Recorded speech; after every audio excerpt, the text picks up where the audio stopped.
আজকে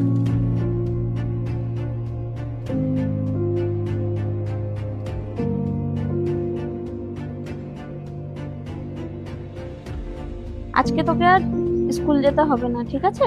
আমি মাইনেটা পেয়ে নিই, তারপর আমি নতুন জুতো কিনে এনে দেবো, তারপর স্কুল যাবে, ঠিক আছে? দেখ বাবা, আমার কাছে তো এখন পয়সা নেই। পয়সা হলে তখন আমি কিনতে পারবো।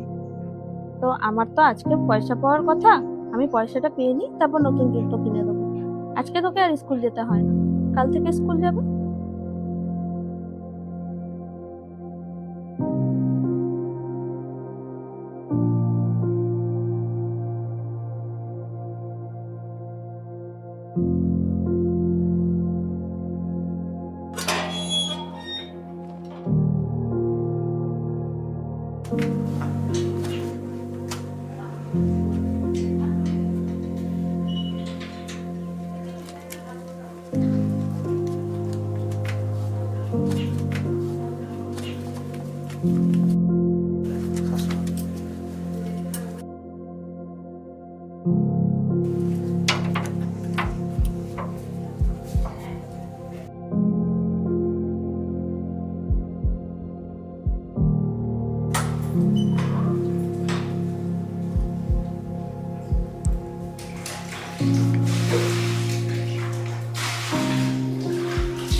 মাধবী, এখানে 500 টাকার নোটটা ছিল, কোথায় গেল? তুই ছাড়া তো কেউ এই ঘরে ঢোকেনি।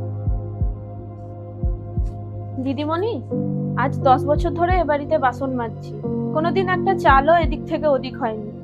আমার ছেলের জুতোর খুব দরকার ঠিকই, কিন্তু তাই জন্য আমি চুরি করব না। দাঁড়া, তুই এরকমের তো স্বীকার করবি না, তাহলে আমি পুলিশকে ফোন করে ডাকছি, ঠিক আছে? তারাই তোর ব্যবস্থা করবে। মাধবী, এদিকে আয়। এই নে তোর বকেয়ার টাকাটা। তোকে আর এই বাড়িতে যেন আর না দেখি, ঠিক আছে? আমার কাজ করা দরকার নেই।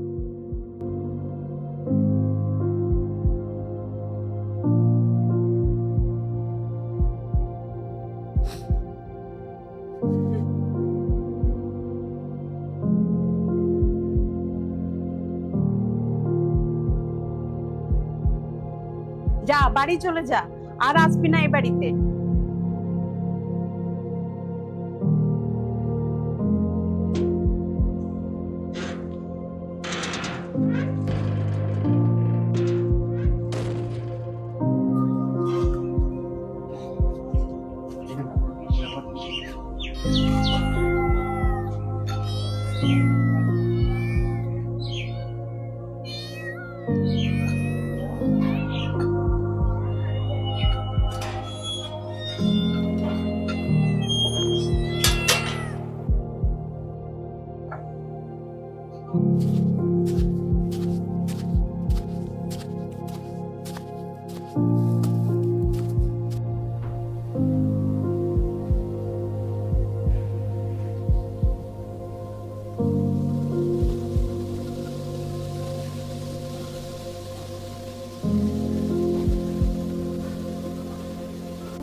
রাতে আমি ডিনারে আসবো না।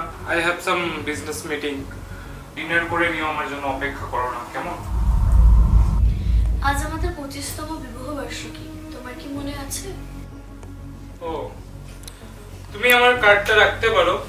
তোমার যা মনে হয় সেরকম তুমি কিনে নিও। অ্যাকচুয়ালি আমার এত টাইম নেই মনে রাখার। আমার কি এত সময় আছে? আমার বিজনেস মিটিংস রয়েছে অনেক।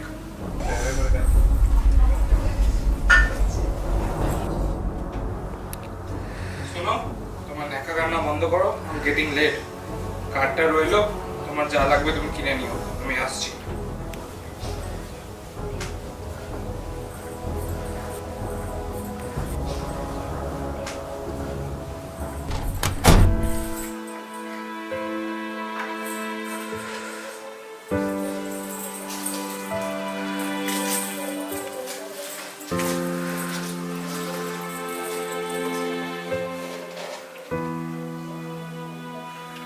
এই ঘরে সব আছে, শুধু আমার জন্য কেউ নেই। আমি কি শুধু সাজানোর একটা মুখ, না একটা দামি আসবাব? তাহলে কেউ ছুঁয়ে দেখে।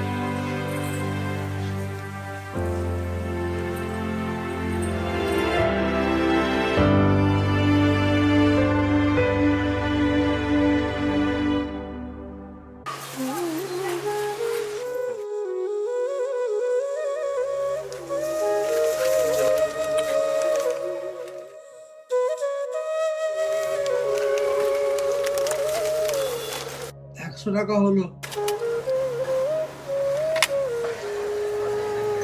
কাকা আসছি।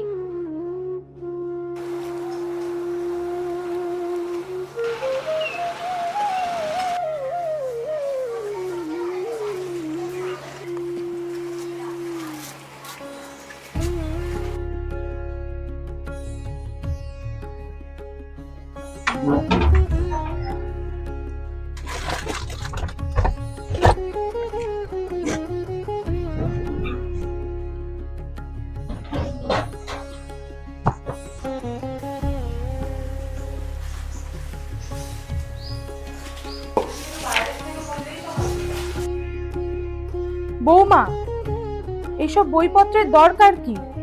রান্নায় মন দাও। মা, এই পড়াশোনাটাই আমার বাঁচার রকম। আমি হার মানতে চাই না। রান্না করি, সংসারও করি, কিন্তু আমার স্বপ্নটা আমি ফেলে দেবো না। দুর্গাপুরের এনআইটিতে বাংলার প্রশংসা রাজ্যপাল। তিনি বলেন, শিল্প এবং অর্থনৈতিক উন্নয়নের ক্ষেত্রে বাংলার সম্ভাবনা অপরিসীম। আর এই উজ্জ্বল ভবিষ্যৎ তখনই বাস্তবায়িত হবে শিক্ষা প্রতিষ্ঠান।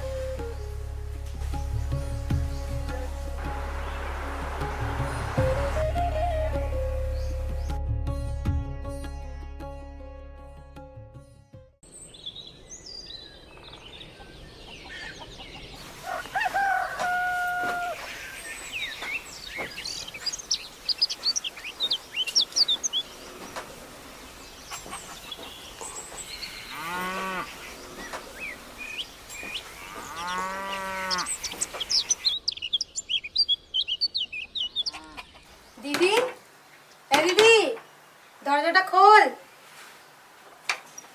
তুই এখন? পরীক্ষা শেষ হয়ে গেছিল তাই তাড়াতাড়ি চলে আয় ভেতরে। আয়, বস। কেমন আছিস বল? কতদিন পর তোকে দেখলাম। তুই হঠাৎ চলে এলি? হ্যাঁ, পরীক্ষা শেষ হলো না তাই। আচ্ছা বস, আমি একটু কাপড়টা গুছিয়ে নিই, তারপর তোকে কিছু খেতে দিচ্ছি।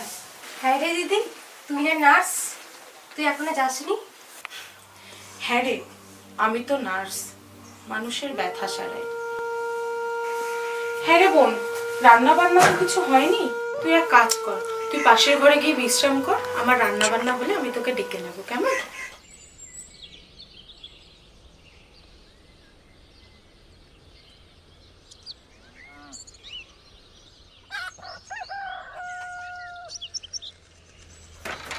চামেলে, এই চামেলে, কি হয়েছে? কি বলছি না আজকে হবে না?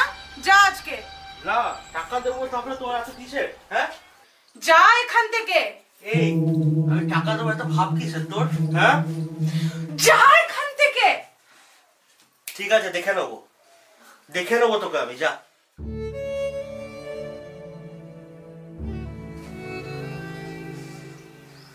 আমরা মেয়েরা নাকি শক্তি, তাই সবাই ভেবে নেয় আমরা ভাঙি না, কেউ দেখে না, প্রতিটা ছায়া একটু করে মরে যায়।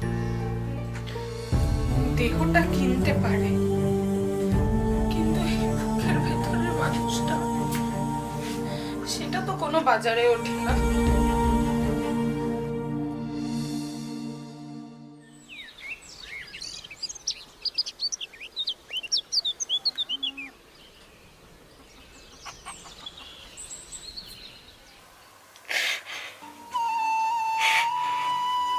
চ্যামেলি, কাঁদিস না রে, কাঁদিস না। এইভাবেই আমাদের বাঁচতে হবে, এইভাবে আমাদের লড়াই করতে হবে, এটাই তো আমাদের কাজ। কে আমাদের বুঝবে বল? চোখ, কাঁদিস না, কেঁদে কোনো লাভ নেই রে।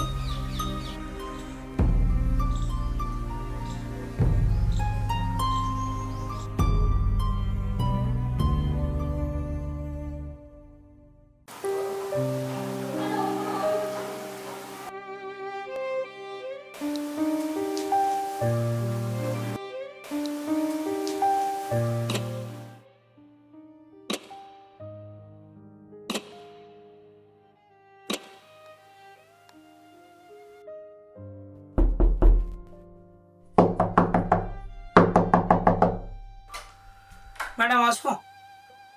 হ্যাঁ, এসো এসো, বসো। ম্যাডাম, আপনি তো এত বছর ধরে এত নারীর সুখ দুঃখের কথা লিখলেন, কিন্তু আপনার গল্পটা কোথায়? আপনার নাম তো সবার গল্পতে আছে, কিন্তু আপনার গল্পটা কে লিখবে? আমি তো একটা আয়না মাত্র।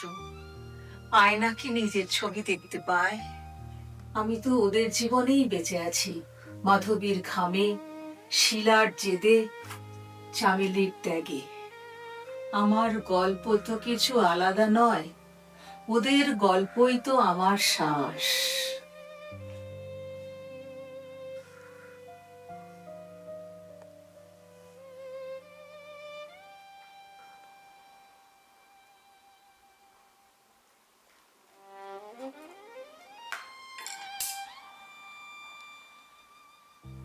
গল্প শেষ হয় না, শুধু চরিত্র বদলায়। আজ আমার গল্প বলার কেউ নেই। ওই বিন্দুটা বিন্দুটা থাকবে। অন্য কোনো মেয়ে অন্য কোনো সময় এই বিন্দু থেকে শুরু করবে। আমার কণ্ঠ থামবে, আমার গল্প থামবে না। ম্যাডাম বলবো?